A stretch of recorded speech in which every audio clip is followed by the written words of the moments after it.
سورہ اعراف ہے اور سورہ اعراف میں ہم نے 25 آیات پڑھ لی اور جو میرے سامنے پارہ کھلا ہے صفحہ نمبر 43 ہے، 43 جسے 43 بھی کہتے ہیں اور 43 بھی کہتے ہیں۔ یہاں سے اس صفحے پر آپ کو رکوع نظر آئے گا، رکوع کی علامت، اس رکوع سے ہمارے سفر کا آغاز ہو رہا ہے۔ اعوذ باللہ من الشیطان الرجیم، بسم اللہ الرحمن الرحیم، یا بنی آدم قد انزلنا علیکم لباسا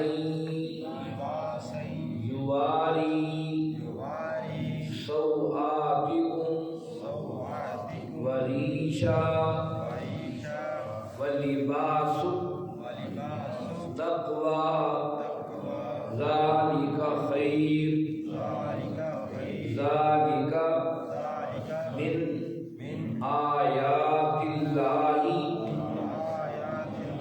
لعلہم یذکرون، یا بنی آدم لا یفتننکم الشیطان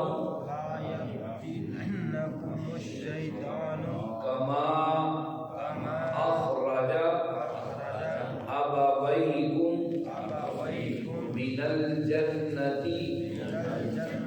ينزع عنهما لباسهما ليريهما سوآتهما إنه يراكم هو وقبيله من حيث لا ترونهم إنا جعلنا الشياطين أولياء للذين لا يؤمنون وإذا فعلوا فاحشة قالوا وجدنا عليها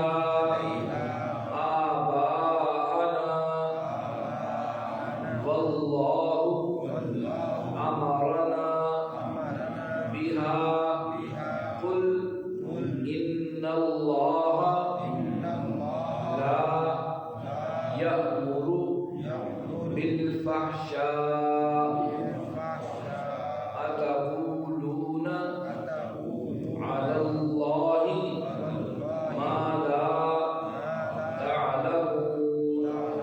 صدق اللہ۔ عزیز ساتھیو، تمام حمد و ثنا، تعریف و توصیف و شہین و کریم رب کے لیے جس کا رحم اور کرم ارسو وسیع ہے۔ اس کے بعد لاکھوں کروڑوں درود و سلام اس نبی مہربان پر جنہوں نے اللہ رب العزت سے حق کو پا کر ہم تک حق پہنچانے کا حق ادا ہے۔ عزیز ساتھیو، 8واں پارہ ہے، سورۃ الاعراف ہے۔ سورہ اعراف کی ہم نے 25 آیات پڑھ لی ہیں۔ گزشتہ آیات بینات میں ہم یہ پڑھ اور سن آئے کہ شیطان نے کس طریقے سے دھوکہ دیا آدم اور اماں حوا کو۔ اللہ رب العزت یہ سرگزشت اس لیے سنائی اور اس لیے سنا رہے ہیں تاکہ انسان کو پتہ چل جائے اس کا عظیم دشمن کون سا ہے۔ ہمیشہ باپ کے دوستوں کو بھی یاد رکھا جاتا ہے اور اس کے دشمنوں کو بھی یاد رکھا جاتا ہے، اور جہاں پر یہ اللہ کا قرآن کی سرزمین پر اتر رہا تھا، عرب کی سرزمین پر، وہ تو اس بات کو بدرجہ اتم جانتے تھے کہ باپ کی عزت کیا ہوتی ہے اور باپ کے دشمن کیا ہوتے ہیں، کیونکہ ان کے ہاں تھوڑی سی بات پر عزت کا معاملہ بن جاتا تھا اور وہ قبیلے آپس میں لڑ پڑتے تھے کہ ہمارے والد کی یہ تم نے توہین کی تھی، اب ہم تم سے انتقام لیں گے۔ اور پھر دشمنوں کو ایسے ہی سال ہر سال یاد رکھتے ہیں۔ اسی دشمنوں کی یاد دہانی ہی کی وجہ سے کئی سال پہلے یہ بات طے کر لی تھی عرب کے لوگوں نے کہ پورے عرب کے اندر کچھ تو خون قتل و غارت ہو، تم جیسا کرو، لیکن حرم میں جب تم داخل ہو جاؤ گے، جو اللہ کا گھر ہے، یہاں پر تم اپنے سگے باپ کے دشمن کو بھی چھوڑ دو گے۔ اس وقت تک چھوڑ دو گے جب تک وہ حرم سے باہر نہ نکل جائے۔ حرم کا تقدس اور احترام اسی لیے لاگو کیا گیا تھا کہ پورے عرب کی حالت قتل و غارت کے حوالے سے بڑی عجیب تھی، نسل در نسل اس کو یاد رکھتے۔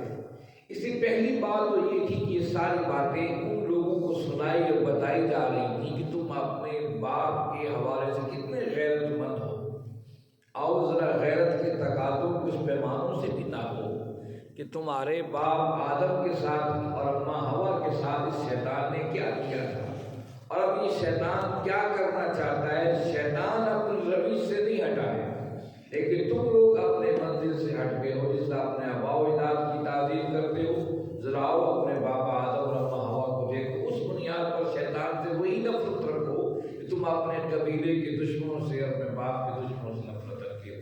اس سے اللہ نے ساری سرگزشت بتائی کس طریقے سے شیطان نے دھوکہ دیا، اور پھر آدم اور اماں ہوا بے لباس ہو گئے، بے پتوں کس طریقے سے اپنی سب پر ڈھانپنے لگے، اور پھر اسی پر اللہ سے دعا بھی کہ اللہ ہم ظلم کر بیٹھے ہیں، یہ ہماری غلطی ہے، ہم ہی میں کوتاہی کمی ہو گئی، اللہ ہمیں معاف کر دے۔ تو اللہ رب العزت نے دونوں کو زمین پہ اتار دیا تاکہ اس کشمکش کو آگے قیامت تک جاری رہے، اور ہر کشمکش میں جو اہل ایمان کامیاب ہوں ان کے لیے جنت کے راستے آسان کر دیں۔ یہ تھی گزشتہ آیات۔ آج کا سبق آیت نمبر 26 سے شروع ہوتا ہے۔ فرمایا اعوذ باللہ من الشیطان الرجیم، یا بنی آدم، اے آدم کے بیٹو، قد انزلنا، ہم نے نازل کیا، علیکم، تم پر، لباسا، لباس، یواری، جو ڈھانپتا ہے، سوآتکم، تمہارے سطر کو، وریشن، اور تمہارے لیے خوشنما خوبصورتی کا ذریعہ ہے، ولباس التقوی، لیکن اصل لباس جو ہے وہ تقوی کا لباس ہے، ذالک خیر، یہ بہتر ہے، ذالک من آیات اللہ، یہ اللہ کی آیات ہیں، لعلکم، تاکہ وہ لوگ یذکرون، نصیحت حاصل کریں۔ اب اس آیت میں اللہ رب العزت نے یا ایھا الذین آمنوا نہیں کہا، کیونکہ یہ معاملہ اب پوری آدم، پوری انسانیت کا تھا۔ ان کو بتانا مقصود تھا کہ دیکھیے دشمن کو پہچانیے۔ جو نیک لوگ، اچھے لوگ ہوتے ہیں وہ اپنے باپ کے دوستوں دشمنوں کی پہچان رکھتے ہیں۔ کہ یا بنی آدم، تمام دنیا آدم سے مخاطب اللہ نے فرمایا، اے بنی آدم، آدم کی نسل کے لوگوں، آدم کے بیٹوں، قد انزلنا علیکم لباس، ہم نے تم پر لباس کو نازل کیا ہے۔ حالانکہ لباس تو ہم خود سیکھتے ہیں، پروتے ہیں، لباس نازل کیسے ہوتا ہے؟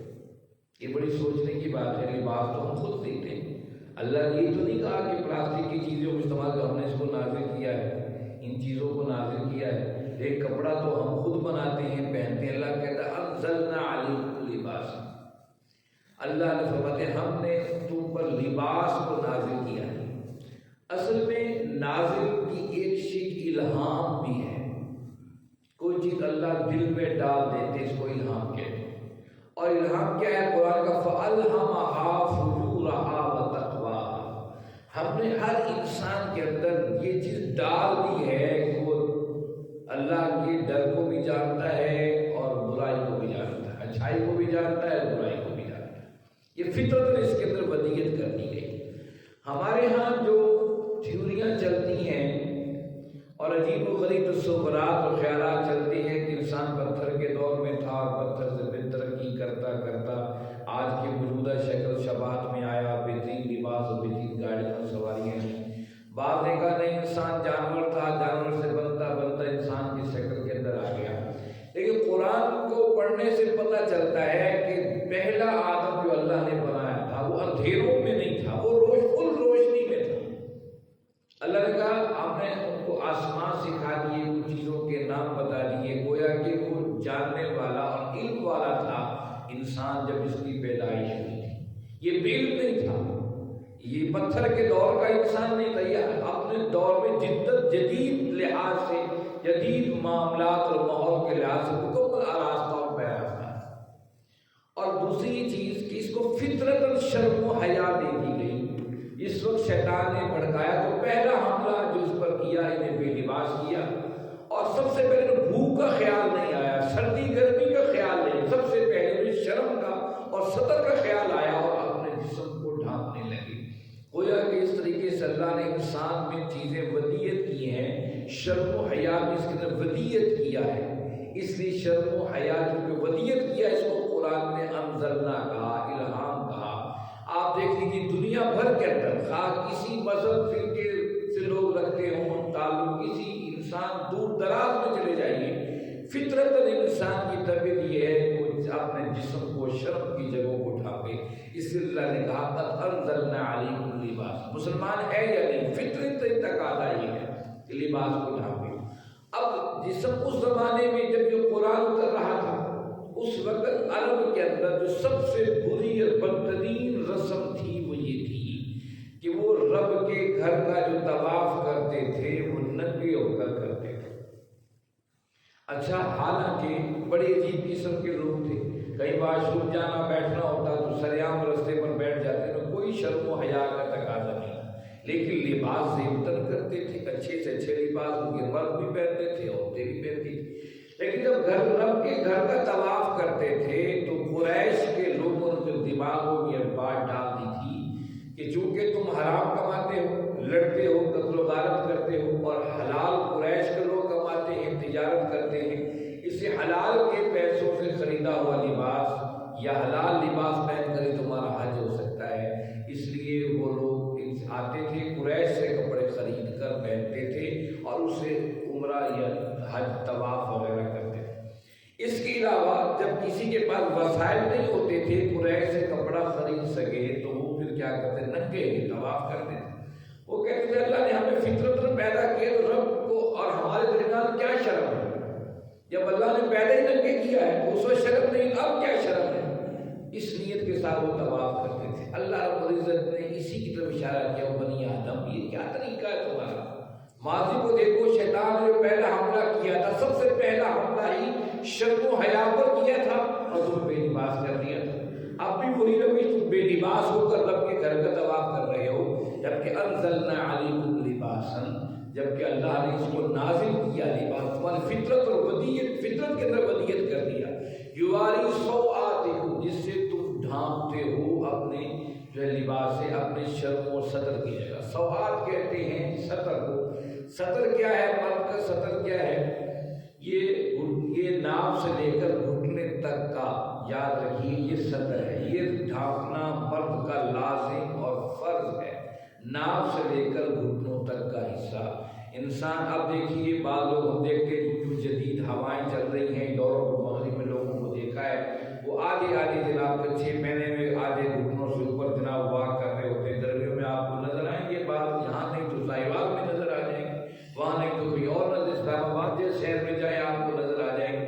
اب وہ 5 وقت کے نمازی بھی ہیں، مسلمان بھی ہیں، لیکن معاملہ یہ ہے کہ وہ جانتے ہی نہیں اللہ اور اس کے رسول صلی اللہ علیہ وسلم کے احکامات۔ یہ سب سے پہلی علم کی بات یہ ہے جو سیکھنا ضروری ہے۔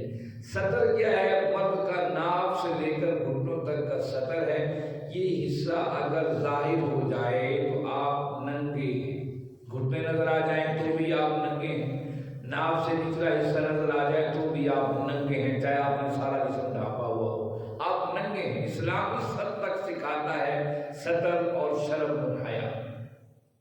اور اس کے علاوہ یہ بھی یاد رکھیے، آپ نے وضو کر لیا تھا، وضو کر لینے کے بعد آپ کا گھٹنے ننگے ہو گئے تو آپ کا وضو ٹوٹ گیا ہے، آپ کو وضو دوبارہ کرنا پڑے گا، ٹھیک ہے۔ ہاں، غسل کے حوالے سے یہ اجازت دی ہے کہ ایسے بند کمرے میں آپ غسل کر رہے ہیں یا چھتا ہوا ہے اس میں آپ بے لباس ہو کر نہا رہے ہیں تو آپ کا وضو ہو جائے گا، لیکن ایسی جگہ پر جہاں آپ اوپن جگہ ہے، جہاں آپ نہا رہے ہیں، چھت نہیں ہے اور اوپر جگہ ہے چھت سے اور کھلی جگہ ہے، واش روم، چھت نہیں ہے، وہاں اگر آپ نہا رہے ہیں تو آپ کو کپڑے پہننے کے بعد دوبارہ وضو کرنا پڑے گا نماز کے لیے، قرآن پاک کے لیے، جنازہ کے لیے، دیگر معاملات یاد رکھیں۔ اچھا، عورت کا سطر کیا ہے؟ عورت کے سطر میں عورت کا ہاتھ، چہرہ اور پاؤں سطر میں شامل نہیں ہے۔ اس کے علاوہ سر سے لے کر پاؤں تک ساری چیز سطر میں، یعنی کہ عورت چہرہ، اپنے ہاتھ اور پاؤں کھلے رکھ سکتی ہے۔ یاد رکھیے، ایک سطر ہے اور ایک حجاب ہے، یہ دو علیحدہ علیحدہ چیزیں ہیں۔ ہم جب ان دونوں کو مکس کر دیتے ہیں پھر بات سمجھ میں نہیں آتی۔ سطر یہ ہے ہاتھ، چہرہ اور پاؤں کا کھلا رکھنا۔ یہ حصہ گھر کے اندر اپنے شوہر کے سامنے، اپنے بھائیوں کے سامنے، عورت اپنے سسر کے سامنے، اپنے والدین کے سامنے کھلا رکھ سکتی ہے۔ یہ ہاتھ، چہرہ اور پاؤں۔ دوسری چیز ہے حجاب، جب وہ باہر نکلے گی تو وہ ان چیزوں کو بھی ڈھانپ کر نکلے گی، یہ حجاب ہے۔ ایک سطر ہے، ایک حجاب۔ جس طریقے سے ایک مرد ناف سے لے کر گھٹنوں تک ایک کپڑا پہن کر دفتر نہیں چلا جاتا، دکان پر جا کر بیٹھ نہیں جاتا اور اپنے کاروبار روزمرہ کی زندگی یا کسی بڑے وزیر اعظم یا کسی انسان سے ملاقات کے لیے اس حالت میں نہیں جاتا، لباس پہن کر جاتا ہے، اسی طرح عورت گھر کے اندر ہے، اس کا ہاتھ، چہرہ اور پاؤں کے علاوہ ساری چیز ڈھپی ہوئی ہوگی، ڈھکی ہوئی ہوگی۔ یہ نہیں گھر کے اندر اس نے جو ہے سر سے جو ہے دوپٹہ اتار کے رکھ دیا ہے، میں جھاڑو دے رہی ہوں، یہ کر رہی ہوں، سارے کام نہیں، قطعاً ایسا نہیں ہے۔ اس کا سطر ہے، سر سے لے کر پورا جسم سطر ہے سوائے چہرہ، ہاتھ اور پاؤں کے۔ ہاں، جب گھر سے باہر نکلے گی ان چیزوں کو بھی ڈھانپ کر نکلے گی، اسے حجاب کہا گیا۔ فرمایا کہ جو سطر ہے یہ لازمی سوآتکم، یہ تمہارے سطر کو جو ہے اتار دینا چاہتا ہے۔ وریشن، اور ریش کہتے ہیں زیب و زینت کو، اس لیے لباس اتارا تاکہ آپ اپنے مالی لحاظ سے جو اللہ نے آپ کو وسائل اس طریقے سے لباس پہنے۔ کیا زبردست نظام دیا کہ لباس بھی پہنو، اور جو آپ کے پاس وسائل کو دولت مند بنتا ہے تو اپنے لباس کو اسی طریقے سے بہتر کرے، اور ایک سادہ بندہ ہے تو اپنے لباس کو عام بنتا ہے، اور غریب بنتا ہے تو اپنے لباس کو صاف اور ستھرا رکھے۔ وریشن، جس سے اس کی زینت سمجھ میں آتی، خوبصورتی نظر آتی ہو۔ گویا کہ اسلام نے ساتر لباس کا حکم دیا، لیکن یہ ہم پر چھوڑ دیا وہ کیسا ہو، خوبصورت ہو، اچھا ہو، ایسا ہو، کیسا ہو، اللہ نے ہم پر چھوڑ دیا۔ اس کے لیے حدیث کے اندر طریقہ کار بھی ہے۔ آج ریشم مرد پر حرام ہے، ریشم کے لباس خواتین پہن سکتی ہیں، مرد نہیں پہن سکتی۔ بعض چیزوں کے بارے میں منع فرمایا، سوائے آپ نے ابو ذر غفاری رضی اللہ عنہ کے حدیث میں آتے اجازت دی۔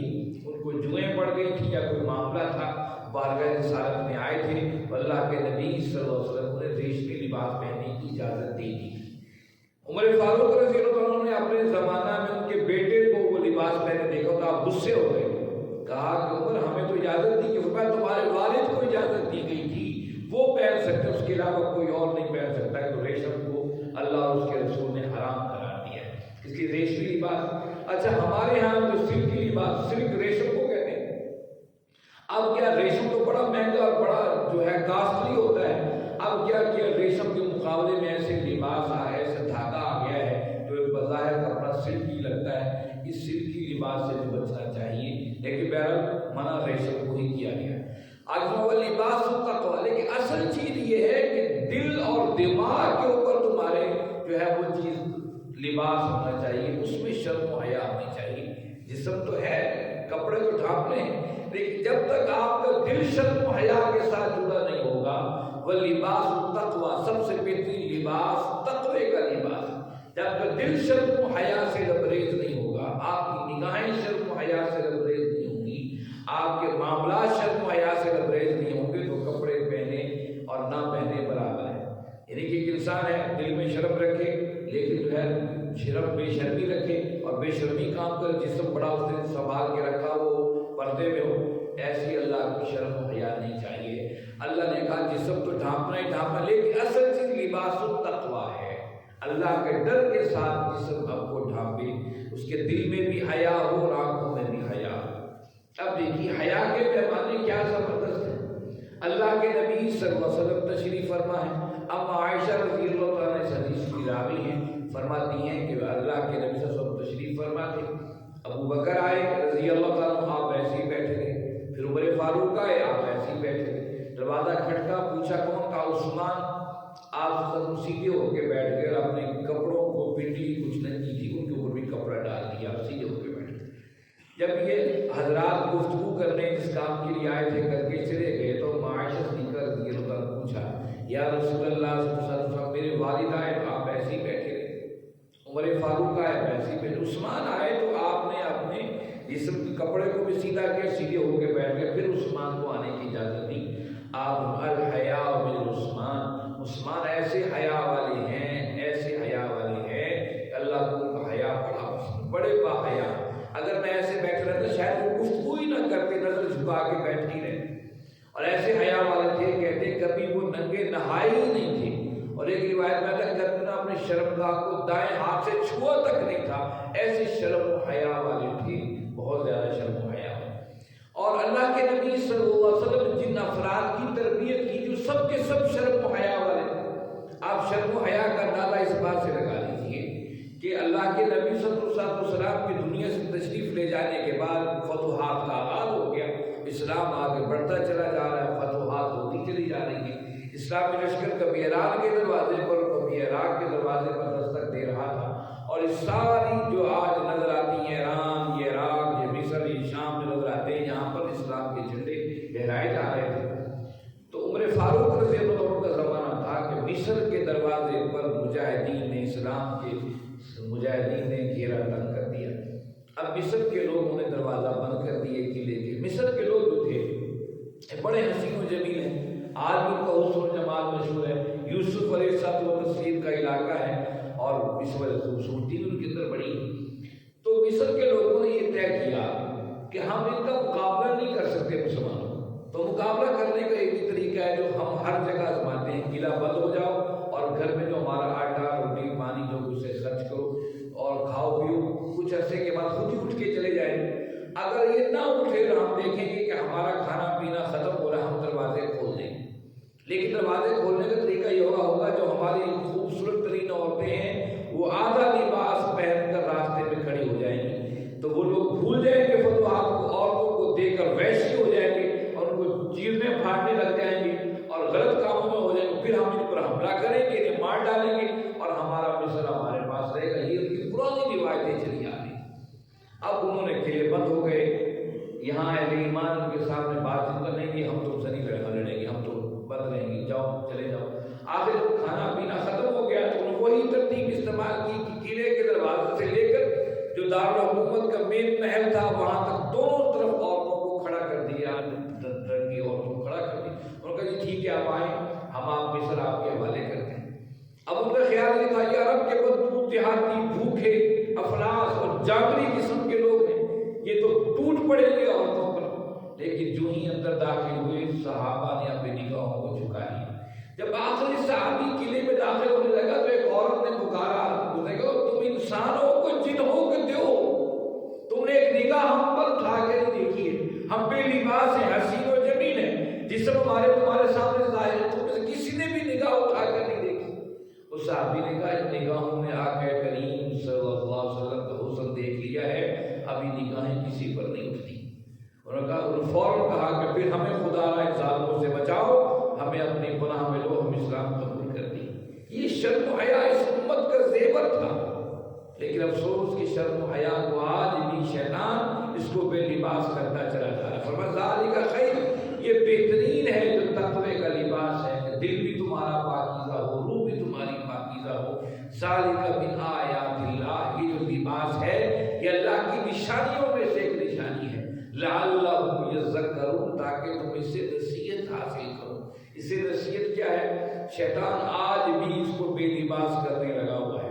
دیکھ لیجیے اللہ کے نبی صلی اللہ علیہ وسلم نے فرمایا بعض ایسی عورتیں ہیں جو لباس پہنتی ہیں تو بھی ننگی، یا وہ اتنا باریک لباس پہنتی ہیں کہ جسم کے سارے اعضاء نظر آتے ہیں، اتنا چست لباس پہنتی ہے کہ صرف سارے جسم کے اعضاء نظر آتے ہیں۔ دیکھیے ایک اور بات، ہمارے زمانے میں جب ہم پڑھتے تھے تعلیم میں، اس زمانے میں یہ پینٹ اور شرٹ کو بڑا معیوب سمجھا جاتا تھا۔ آج بھی جو مدارس کے طلبہ ہیں، دینی لوگ ہیں، وہ پینٹ شرٹ کو بڑا معیوب سمجھتے، پینٹ شرٹ انگریزوں کا لباس ہے، فلاں لباس ہے، فلاں لباس۔ میں اکثر کہتا ہوں کہ انگریزوں کا لباس ہے تو جو امریکہ میں مسلمان بستے کوئی لباس نہیں پہنتے، یورپ میں بستے کیا کوئی لباس نہیں پہنتے پینٹ شرٹ؟ پینٹ شرٹ پہننے میں کوئی حد نہیں ہے، یہ لباس بالکل بہترین ہے، انسان کے ماحول کے ساتھ بہترین لباس ہے۔ لیکن بات یہ لباس کے اندر سب سے اہمیت کی بات یہ ہے جو قرآن نے بتائی، دو باتیں، ایک ساتر ہو اور ایک تقویٰ، کہ دل کے اندر بھی شرم و حیا ہو اور ساتر آپ کے جسم کو ڈھانپنے والا ہو، اس طرح کی چست پینٹ نہ ہو کہ آپ کو جسم کے سارے اعضاء نظر آ رہے ہیں، جسم کے سارے ابھار نظر آ رہے ہیں اور آپ پینٹ پہنے پھر رہے ہوں، سمجھے کہ بڑا فیشن کر رہے ہیں۔ اسلام نے یہ قدغن لگا دی کہ ساتر ہو، جیسا مرضی لباس ہو، ستر بھی ڈھپا ہو اور جسم کے اعضاء بھی آپ کے ظاہر نہ ہو، ایسا لباس چاہے جس طرح بھی ہو، پینٹ ہو شرٹ ہو کوئی ہو وہ پہنی جا سکتی ہے، اس میں کوئی قباحت اور کوئی حد نہیں ہے۔ بعض کہتے ہیں پینٹ سے نماز نہیں ہوتی، ہاں اس پینٹ سے نماز واقعی نہیں ہوتی ہے جس سے آپ کا جسم نہ ڈھپ رہا، ٹھیک ہے، ایسے لباس سے، ایسے پینٹ اور شرٹ سے جو ہے منع کیا ہے۔ ایسا لباس جو پینٹ شرٹ ہو، ڈھیلا ڈالا ہو، پہنا جسم کے اعضاء نظر آئیں، وہ پہنا جا سکتا ہے۔ اور آج بھی شیطان اس کو کسی نام سے جو ہے انسان کو بے لباس کرنے لگا ہے۔ آج یہ عورتوں کی جو تنظیمیں ہیں پوری دنیا میں کہہ رہی ہیں ہم عورتوں کی آزادی کی بات کر رہی ہیں، یہ عورتوں کی آزادی کی نہیں، عورت کو ننگا کر رہی ہیں، چوکوں چوراہوں پر عورت کو زینت بنا رہی ہیں، معاشرے کو فحاشی اور عریانی کا سبب بنا رہی ہیں، جبکہ اسلام عورت کو چھپا کے رکھتا ہے، اس کو محفوظ کر کے رکھتا ہے۔ کسی نے خوب بات کہی تھی کہ لوگوں غلاف کس پر چڑھاتے ہو؟ رب کے گھر پہ چڑھاتے ہو، کعبے پہ، غلاف کس پہ چڑھاتے ہو؟ قرآن مجید پہ چڑھاتے ہو، قیمتی چیز ہے، چھپا کے رکھتے ہو۔